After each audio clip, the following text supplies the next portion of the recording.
దానికి ఒక క్వశ్చన్ వేశాను నేను జాన్వి గారికి, మీరు విన్నారు కదా, తెలుగులో సమాధానం మేమందరం ఎక్స్పెక్ట్ చేస్తున్నాం దాని దగ్గర నుంచి. ఎట్లా అది ఈక్వల్ గా మెయింటైన్ చేశారు, బ్యాలెన్స్ చేశారు అదే ఫీలింగ్ లో పాడడానికి? కష్టం అనిపించిందా ఎక్కడన్నా? ఏం లేదండి, ఎందుకంటే మంచి ఆ భాషలన్నింటి మీద బాగా పట్టున్న అరేంజర్స్ తో వర్క్ చేసినాం. వాళ్ళు చాలా జాగ్రత్తగా కూర్చునేట్టు పాడించారు. నేను ఫైనల్ గా పల్లవి అయిపోయిందండి అంటే లోపలికి వెళ్ళి విని, బాగుందా సార్ మీరు లాంగ్వేజ్ కరెక్ట్గా పలికిందా, ఎక్కడేం అక్షర దోషాలు ఏం లేవు కదంటే, ఏం లేవండి బాగా పాడిందంటే పల్లవిని నాకు మీటర్కి ఉందా లేదా, స్కేల్లో ఉందా లేదా, టెంపోలో ఉందా లేదా, ఇవి చూసుకుని బయటకు వచ్చేది. అంతే. నేను అక్కడ కూర్చోపోయి ఏమో నేను కూర్చుంటే భయపడి సగం పాట పాడపోయేది. అంత భయపెట్టిరా సార్? భయపెట్టడం కాదు, అటెండ్ చేయడం కష్టం అవుతుంది ఎవరికైనా. మనం పని చేస్తున్నాం, ట్యూన్ నేర్పించిన అందరం బయటనే కూర్చునేది. తెలుగు పాడుతున్నప్పుడే ఉన్నా. మిగతా లాంగ్వేజెస్ అన్ని వరదరాజు గారు కన్నడ ఆయనే దగ్గరుండి పాడించారు. ఆయన అభిప్రాయం కూడా అమ్మాయి వాయిస్ తెలుగుగా ఉందండి, చాలా లైట్గా ఉందండి, కొంచెం వెయిట్ ఉంటే బాగుండండి అని ఆయన కూడా అన్నారు. కానీ ఇప్పుడు అంత కలలా ఉంది. ఆయన దగ్గరుండి పాడించారు అమ్మ పాట. సో దానివల్ల ఆ లాంగ్వేజ్ కూడా ఆయన చాలా ఫ్రెండ్లీగా ఉంటారు. ఆయనతో పని చేస్తే మనకు అసలు పని చేసినాం, మనం పనిలో ఉన్నాం, ఇప్పుడు ఇదేదో బరువు మోస్తున్నాం అనే ఫీలింగ్ ఉండదు. చాలా ఫ్రెండ్లీగా ఉంటాడు, చాలా ఈజీగా పని చేస్తాడు. ఆయనే పాడించండి దగ్గర ఉండి, మరి ఆయన ఒక నైట్ అంతా పాపం టైం కేటాయించి పాట పాడించి బస్కి వెళ్ళిపోయింది ఆయన ఆ రోజు నైట్. చిక్కబల్లాపుర వాళ్ళ ఊరు, బస్కి దించి వచ్చినాం పోయి ఆయన దించిండు. తర్వాత తమిళ్ ఆయన స్నేహన్ గారితో వీడియో కాల్లో ఉండి జూమ్ కాల్ పెట్టుకుని, బొప్పా గారు అని ఉంటారు, తమిళ్ లాంగ్వేజెస్ తెలుగుకి, తెలుగు లాంగ్వేజ్ తమిళ్ కూడా అతను ట్రాన్స్లేట్ చేస్తారు. చాలా మంచి విద్వత్తున్న మనిషి, పెద్ద మనిషి. ఆయన ఉండి దగ్గర ఉండి తమిళ్ వాడించిండు స్నేహన్ గారితో జూమ్ కాల్ మాట్లాడుకుంటూ. నేను మళ్ళీ సేమ్ పల్లవి అయిపోయిందండి, ఓకే పోయినాను, విన్నాను, టెంపో కింద ఉంది, మీటర్ కింద ఉంది, పిచ్లో ఉందా ఉంది, ఓకే రైట్ అండి, మళ్ళీ బయట చరణం అయిందని పిలిచి మళ్ళీ పోయి కూర్చొని విని, ఓకే బాగుంది, ఎక్స్ప్రెషన్ అంతా ఓకే పాడండి నెక్స్ట్, అట్లా వాళ్ళ చేత పాడించినాం. ఇబ్బంది ఏమి అనిపించలేదు ఆమెకి, ఎందుకంటే ట్యూన్ అలవాటు అయింది కదా. లాంగ్వేజ్లో ఏమి ఇబ్బంది పడ్డ లాంగ్వేజ్ ఏదైనా ఉంటే తమిళ్. ఇప్పుడు ఇంకా మలయాళం ఇంకా టఫ్ ఉంటుంది, అది పాడడం చాలా కష్టం. అయినా ట్రై చేస్తున్నాం, చేద్దాం. అది కూడా అవును, అది టాస్క్ అండి. తమిళ్ కూడా కొంత కష్టపడితే కొంతవరకు పాడవచ్చు, మిగతాది టైం తీసుకుని చేయవచ్చు. కానీ మలయాళం అనేది కొంచెం భయంకరమైన భాష, చూడాలి ఏం జరుగుతుంది. మేము కూడా వెయిట్ చేస్తున్నాం. మీరు ఇప్పుడు చెప్పిన తర్వాత ఇంకెక్కువ ఉంది సార్ మాకు వెయిటింగ్. ఇబ్బంది అన్నారంటే ఎట్లా పాడతారు, ఇట్లానే వస్తుంది అవుట్పుట్, ఎట్లా వస్తుంది అని? అవుట్పుట్ అదిరిపోతుంది. ఇప్పుడు ఉన్న ఏమంటారు, ఆమె హైలో ఉన్నది. ఇప్పుడు ఆ సక్సెస్ ఎంజాయ్ చేస్తాను కదా, ఈ ఎంజాయ్మెంట్ లో ఏమైనా చేయగలుగుతారు, ఎంత రిస్క్ అయినా ఈజీగా చేసేయగలుగుతాం. అట్లా తెలుసు మీకు ఈ పాటకి? ఇన్స్టాగ్రామ్ అయితే ఇప్పుడు మా పాట నిలబెట్టిందో, మేమిద్దరం కూడా ఆ ఇన్స్టాగ్రామ్ ద్వారానే పరిచయం.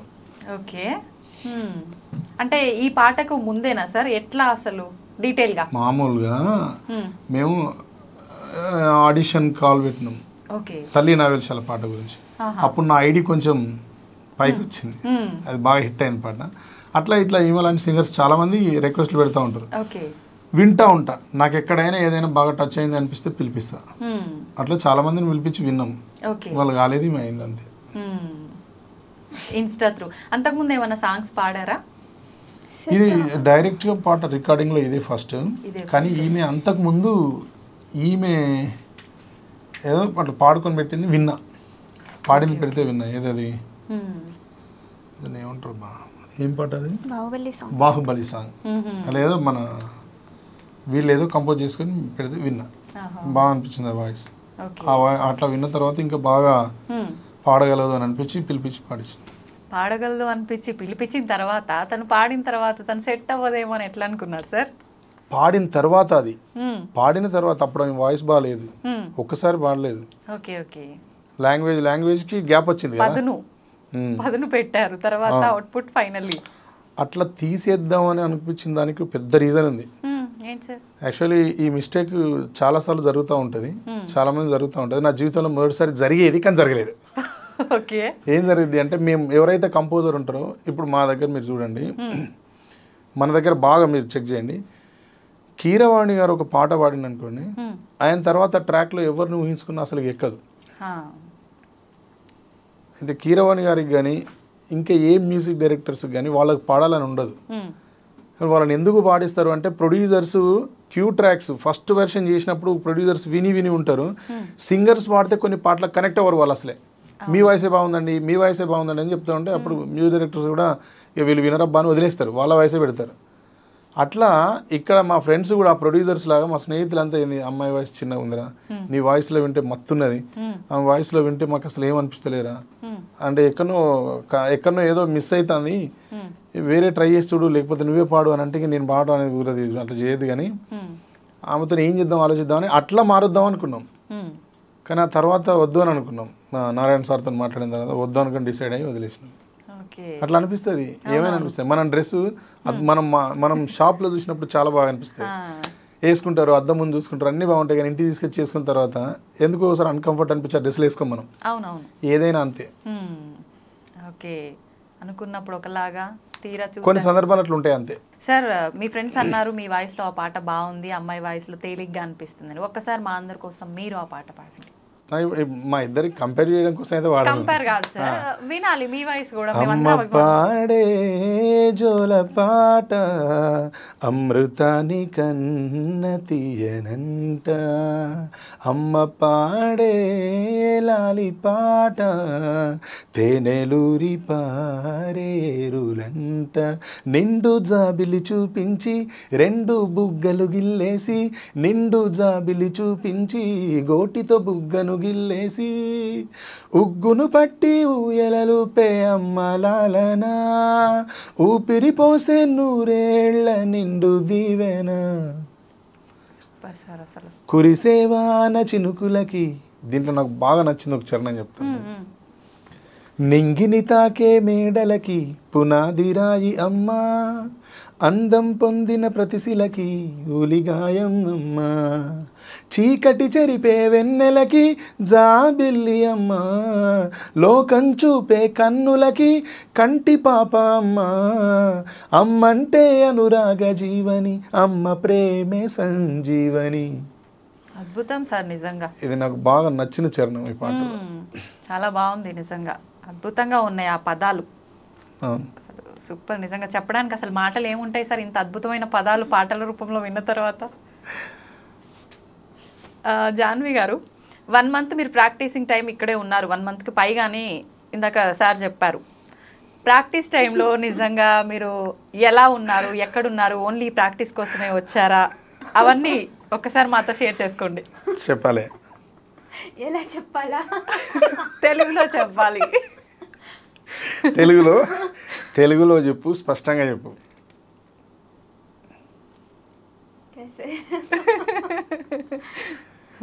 ఈమె ఆఫీస్లో ఉండేది, మా ఆఫీస్లోనే ఉండేది. ఈమెను ఒక్కదాన్నే వదిలేసేది. మేము ఎవ్వరూ ఉండకపోయేది ఆఫీస్లో. కింద మా ఆఫీస్ కిందనే ఓనర్స్ ఉంటారు, భోజిరెడ్డి గారు అని చాలా మంచి వ్యక్తి అంకుల్. వాళ్ళు మా కిందనే ఉంటారు కాబట్టి ఫుల్ సెక్యూరిటీ. పైన పెంట్ హౌస్, మా ఆఫీస్ ఒక ఆశ్రమం లాగా ఉంటుంది, మంచి నిజంగా చెట్లు వీళ్ళు పైన అంతా పీస్ఫుల్గా వింటేజ్ కల్చర్ ఉంటుంది. ఏమైనా దాంట్లో ఇడిచిపెట్టిపోయేది. మేము ఉన్నంతసేపు అందరం టీం అంతా ఉండేది, టీం ఉన్నంతసేపు పండుగలా ఉండేది. ఆ తర్వాత ఈమెను ఒక్కదాన్ని వదిలిపెట్టి వచ్చేది. అడిగేది మేము నైట్ ఒకదాన్ని, పర్లేదు అని, చెలేగా సార్ ఉంటాను సార్, చెలేగా సార్ అని.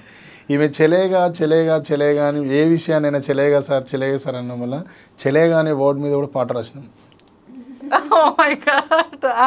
నెక్స్ట్ ఆ పాట కూడా అదే పాట పాడిస్తున్నాం నెక్స్ట్ ఈమెతో ఛానల్లో. ఈ పాట చేస్తాం మళ్ళీ నెక్స్ట్. ఈమెను ఒక్కతి ఉంటుంది పాపం, బోర్ కొడుతుందని ఒక 4 రోజులు ఈమెను టార్చర్ చేసిన తర్వాత 5వ రోజు క్రికెట్ గ్రౌండ్కి తీసుకుపోయేది. క్రికెట్ ఆడేది మేము టీం అంతా కలిసి. మంచి చిల్లయ్యారు క్రికెట్ ఆడేది అందరం, అక్కడనే క్రికెట్ ఆడేది. అయ్యప్ప సొసైటీలో నెట్ క్రికెట్ అందరం. ఈమె బౌలింగ్ చేసేది, బ్యాటింగ్ చేసేది, ఫీల్డింగ్ చేసేది. అట్లా మా కొంచెం ఈమెకు అట్మాస్ఫియర్ చేంజ్ చేసి మా ఆఫీస్ అట్మాస్ఫియర్ నుంచి బయటికి తీసుకుపోయేది. ఈమెను చాలా హ్యాపీగా ఉంచాలి కొద్దిసేపు అని చెప్పి అందరం ఉండాలి కదా. 24/7 ఉండలేము ఏమవుతాయి. ఏమో ప్రాక్టీస్లో ఉండదు, ఆమె డ్యూటీలో ఆమె ఉండదు, మా పనిలో మేము ఉండాలి కదా. నా పనులు నేను చేసుకోవడానికి బయటికి పోయేది పాపం ఒక్కతుంటుంది కదా అని చెప్పి మా టీం అందరిని పిలిచి అక్కడ కూర్చొని కొద్దిసేపు ముచ్చట్లు పెట్టి ఈమెతో పాటలు పాడించుకొని విని, మేము కొన్ని పాటలు పాడి పెట్టి క్రికెట్ ఆడి అక్కడ ఏదో ఫుడ్ తెప్పించుకొని తిని అట్లా టైం స్పెండ్ చేసేది. చాలా ఒంటరిగా ఒక్కతే ఉన్నది. మాకు ఆ విషయం మస్తు నచ్చింది. ఈమె ప్లేస్లో ఇంకెవరైనా ఉంటే విపరీతంగా టార్చర్ చేస్తారు మమ్మల్ని. కానీ చాలా ఓపికగా కూర్చున్నది, ఓపికగా ఉన్నది. నేను ఒక 20 days కంటిన్యూగా ఆఫీస్ వైపు పోలేదు. ఫోన్ ఏదన్నా ఫోన్లో మెసేజ్, మళ్ళీ మా ఇద్దరికి నాకు హిందీ రాదు, నాకు తెలుగు రాదు. మస్తుండేది ఈమెతో టైం. అసలు ఆ చాట్ అంతా పోయింది కానీ నా ఫోన్ ఫార్మేట్ అయ్యి ఘోరమైన కామెడీ ఉండేది. మంచి మెమరీస్ గ్యాదర్ చేసుకున్నారు సార్ అయితే. కామెడీ మెమరీస్ ఘోరమైన కామెడీ. ఓకే.